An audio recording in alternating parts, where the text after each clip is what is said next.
¿En qué año se ha construido este túnel y quiénes lo han construido? Esta carretera ha hecho tiempo de Sanchezero o Ligia todavía, Augusto Ligia. Ese tiempo era año 1925 hasta 28 por ahí. 22 para 30 ya estaba conociendo a el pueblo de, ¿cómo se llama? Palpa. Palpa. Es Palpa. Sí. Más antes ni Palpa, ni Puccio, ni Nazca, ni conocían que ni carro. Andaba con burro, con caballo. Ya es tiempo. ¿Cuántos muertos habían morido acá? Los gente trabajadores vienen desde el rincón de la sierra, venían por orden, ¿no? con su behambre y con su herramienta.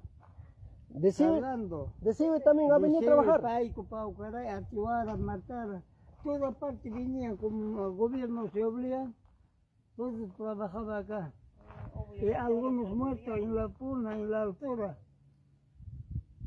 ¿Y cuánto tiempo llegaba hasta acá de Sibe, caminando? Oiga, así llegaron a casi qué año para más que años. ¿Caminando cuánto tiempo de acá hasta Sibe?